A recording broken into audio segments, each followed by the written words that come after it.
Welcome to Rouse study अड्डा। आज 20 अगस्त 2020 और 20 अगस्त के करंट अफेयर्स के जितने भी इंपॉर्टेंट क्वेश्चंस बन सकते हैं हम सारे डिस्कस करेंगे। हर क्वेश्चन के रिलेटेड फैक्ट भी मैं आपको बताऊंगा, तो प्लीज़ पूरा वीडियो ध्यान से देखें। पीडीएफ फाइल हमारे यूट्यूब चैनल से डाउनलोड कर सकते हैं। पीडीएफ आप हमारे टेलीग्राम चैनल राउज स्टडी अड्डा से भी डाउनलोड कर सकते हैं। टेलीग्राम ग्रुप पर सारे पीडीएफ एक साथ मिल जाएंगे, लिंक डिस्क्रिप्शन में दे दिया है। फर्स्ट क्वेश्चन, हाल ही में केंद्रीय कैबिनेट ने सीईटी का आयोजन कराने के लिए एनआरए की स्थापना की है। एनआरए का पूरा नाम national recruiting agency. National recruiting agency NRA की स्थापना शिक्षा मंत्रालय द्वारा की गई थी। यह फरवरी 2020 के बजट में घोषित की गई थी। इसके तहत पूरे देश में एक एग्ज़ाम होगा, एक ही फॉर्म पोर्टल होगा। इसलिए लाया गया है कि हर साल देश में 1.25 लाख से अधिक वैकेंसी होती हैं और 2.5 करोड़ से अधिक लोग फॉर्म भरते हैं, जो अलग अलग साइट से फॉर्म भरते हैं। अब यहाँ एक ही पोर्टल के तहत भरा जाएगा। एनआरए साल में 2 बार होगा। यह कॉमन एलिजिबिलिटी टेस्ट 3 साल तक वैलिड रहेगा। एसएससी, रेलवे, बैंकिंग के लिए एक प्री एग्ज़ाम होगा। यह 12 भाषाओं में किया जाएगा। नेक्स्ट क्वेश्चन, यह है प्रकाश जावड़ेकर, शिक्षा मंत्रालय के मंत्री। ये नरेंद्र मोदी ने ट्वीट किया था 19 अगस्त को। नेशनल रिक्रूटमेंट एजेंसी एनआरए के बारे में will prove a boon to crore of youngsters though the eligibility common test. It will be multiple tests and save the precious time as well as resource. This will be bring a big boosting transparency. Cabinet approves setting up a national recruiting agency to conduct a common eligibility test CEE लेने के लिए cabinet ने approve कर दिया।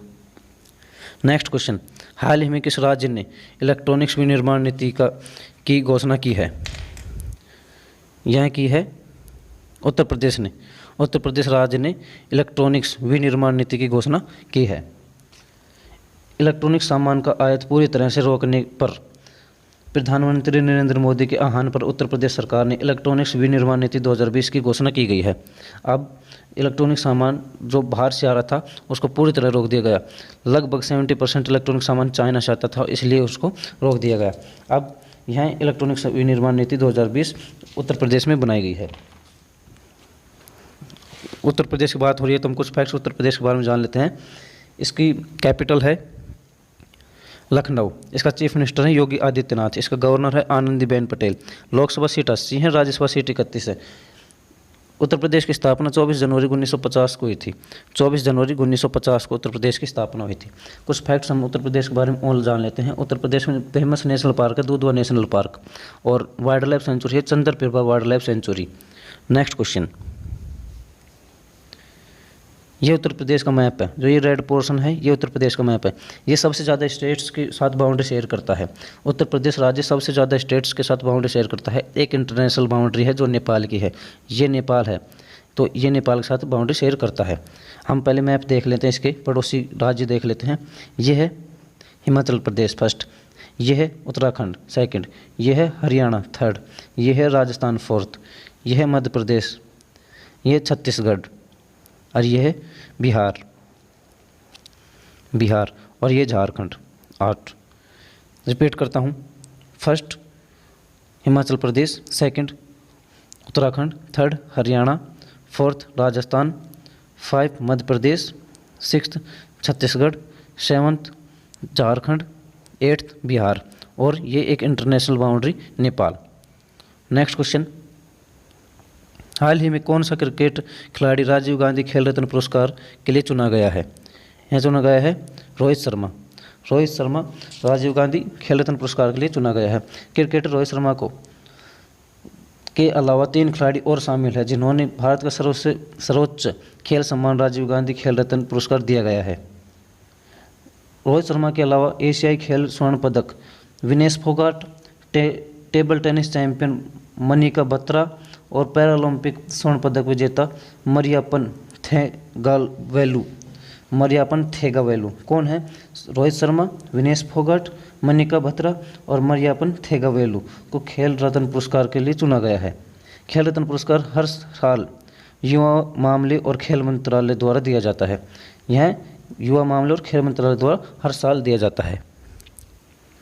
यह है Rohit Sharma. Next question, साल 2020 में आईपीएल का प्रायोजन खिताब किस कंपनी ने जीता है? यहाँ जीता है ड्रीम 11 ने। ड्रीम 11 ने प्रायोजन हाल में एक बिट हुई थी, बिट में यह ड्रीम 11 ने जीता है यह प्रायोजन खिताब। गेमिंग प्लेटफॉर्म है ड्रीम 11, जिसने 2022 करोड़ की बोली के साथ IPL का प्रायोजन अधिकार जीता है। IPL के चेयरमैन ब्रजेश पटेल ने यह जानकारी दी थी। यह सौदा 4.5 महीने तक वैध रहेगा। भारत और चीन के सीमा गतिविरोध के कारण चीनी मोबाइल कंपनी अपना सौदा निलंबित करने के बाद ड्रीम 11 Vivo की जगह लेगा। नेक्स्ट क्वेश्चन, यह है IPL लोगो 2020 का। इसमें ड्रीम 11 अब आयोजन करेगा। विश्व फोटोग्राफी दिवस कब मनाया जाता है? यह मनाया जाता है 19 अगस्त को। 19 अगस्त को विश्व फोटोग्राफी दिवस मनाया जाता है। वर्ल्ड फोटोग्राफी डे की शुरुआत डेग्यूरियोटाइप डेग्यूरियोटाइप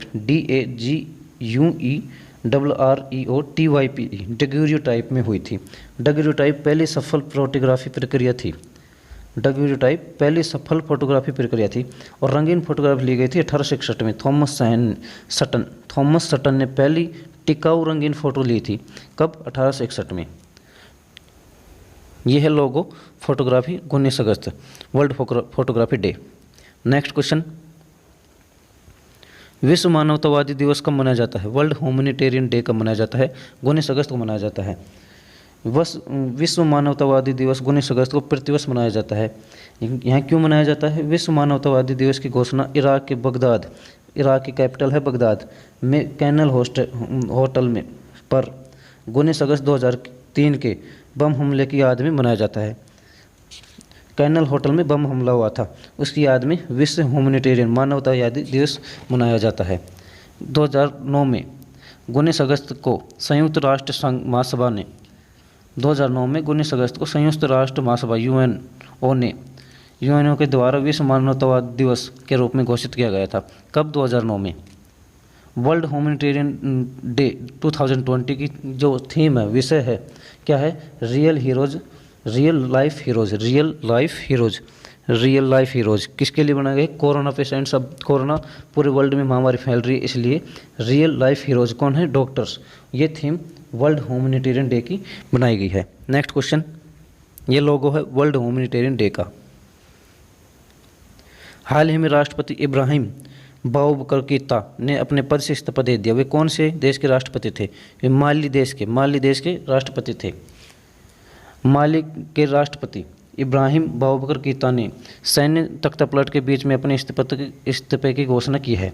इतना ही नहीं, देश में एक अप्रत्याशित घटनाक्रम के विद्रोह सैनिकों ने उनके अलावा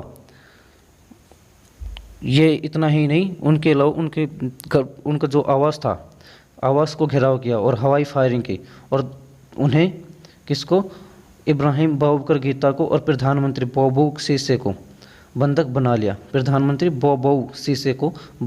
लिया। उनके आवास को, जो प्रधानमंत्री आवास था और राष्ट्रपति आवास था, उसको घेरा करके उनको बंधक बना लिया। कुछ फैक्ट्स हम माली के बारे में जान लेते हैं। ये कौन है? राष्ट्रपति इब्राहिम बाउबकर कीता, जिन्हें इस्तीफा दिया गया है, अभी इस्तीफा दिया है। ये है माले कैपिटल, माले स्टेट, इसकी कैपिटल है बामाको। ये जो पोर्शन है ये है माले। ये एक लैंडलॉक कंट्री है। लैंडलॉक कंट्री उसे बोलते हैं जो चारों तरफ से देशों से घिरी हुई हो और उसके कोई समुद्र तट नहीं लगता हो, उसे लैंडलॉक कंट्री बोलते हैं। यह एक वेस्टर्न अफ्रीका में है। माली अफ्रीका की 8वीं सबसे बड़ी कंट्री है। इसके नेबरिंग देश हैं अल्जीरिया, नाइजीरिया, मॉरिटानिया और गुनेवा, बुर्किना फासो। इसके हम बारे में जान लेते हैं। माली वेस्ट पश्चिमी अफ्रीका में स्थित है। माली की राजधानी है बामाको।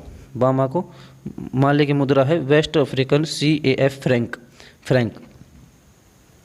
हमने अभी बामाको देखा था मैप में, ये है बामाको, ये माली की राजधानी है। नेक्स्ट क्वेश्चन, हाल ही में रेलवे सुरक्षा बल RSF ने रेलवे सुरक्षा के उद्देश्य के लिए कौन सी योजना बनाई है? यह बनाई है ड्रोन निगरानी योजना। रेल मंत्रालय ने कहा है कि RSF ने रेल सुरक्षा के उद्देश्य के लिए ड्रोन व्यापक उपयोगी योजना बनाई है। ड्रोन व्यापक उपयोगी योजना बनाई है। कुछ फैक्ट्स हम इंडियन रेलवे के बारे में जान लेते हैं। प्रेजेंट रेल मंत्री है पीयूष गोयल। जो प्रेजेंट रेल मंत्री है पीयूष गोयल। इंडियन रेलवे में 18 जोन है। कितनी जोन है? 18 जोन। इंडियन रेलवे में 18 जोन है। पहली ट्रेन पैसेंजर ट्रेन थी वो, पहली पैसेंजर ट्रेन चली थी 16 अप्रैल 1853 को। कब चली थी? 16 अप्रैल 1853 को। ठीक है। यहाँ चली थी मुंबई टू थाने के बीच में। इसके द्वारा 34 किलोमीटर 34 किलोमीटर या 21 माइल बोल सकते हैं, 21 माइल दूरी तय की गई थी। यह बजट सेशन 2016 में केंद्र सरकार ने रेल बजट और जनरल बजट को मिला दिया गया था। केंद्र सरकार ने रेल बजट और जनरल बजट को कब मिलाया था? 2016 में। और ये अलग कब हुई थी? 1924 में। 1924 में अलग हुए थे। अब फिर दोबारा इनको मिला दिया गया 2016 में। नेक्स्ट क्वेश्चन, ये है आरपीएफ का लोगो, जो अब आरएसएफ है, रेलवे सुरक्षा बल। ठीक है। नेक्स्ट क्वेश्चन, हाल ही में कौन से संस्थान भारत की नवीन शैक्षणिक संस्थाओं की सूची में शीर्ष स्थान पर है? यह है आईआईटी मद्रास। आईआईटी मद्रास है भारतीय शैक्षणिक संस्थान में सूची पर शीर्ष स्थान पर है आईआईटी मद्रास। आईआईटी मद्रास को देख लेते हैं हम। यह है आईआईटी मद्रास का लोगो, फोटो। आईआईटी मद्रास ने लगातार दूसरे वर्ष भारत के नवीन शैक्षणिक संस्थानों की सूची में अपना शीर्ष स्थान बरकरार रखा है। इस प्रतिष्ठा संस्थान को वर्चुअल कार्यक्रम में केंद्रीय शिक्षा मंत्री रमेश पोखरियाल निशंक जी, ये फोटो देखते हैं हम।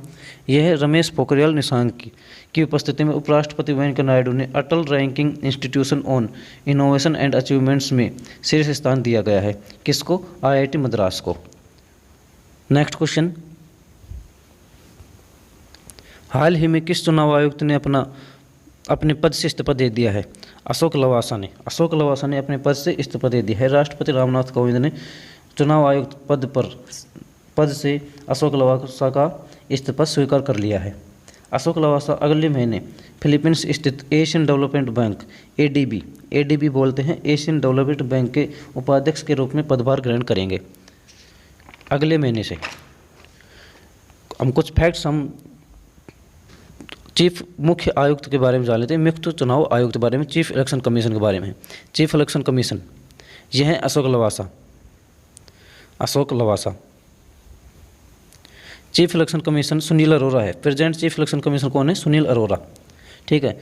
2 अतिरिक्त चुनाव आयुक्त हैं, अशोक लवासा और सुशील चंद्र, जो अशोक लवासा ने अभी रिजाइन दे दिया है। निर्वाचन चीफ इलेक्शन कमीशन को कौन नियुक्त करता है? राष्ट्रपति। और इस्तीफा कौन लेता है? राष्ट्रपति ही लेता है।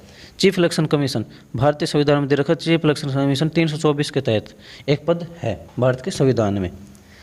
इसके एक मुख्य चुनाव आयुक्त होता है, उसके अलावा 2 चुनाव आयुक्त होते हैं, अतिरिक्त चुनाव आयुक्त होते हैं। वो अब अशोक लवासा और सुशील चंद्र है, जिसमें से अशोक लवासा ने अभी रिजाइन दे दिया है। चीफ इलेक्शन कमीशन का 6 वर्ष का कार्यकाल होता है। कितने वर्ष का? 6 वर्ष का कार्यकाल होता है। Thank you so much. देखते रहिए राउज स्टडी अड्डा।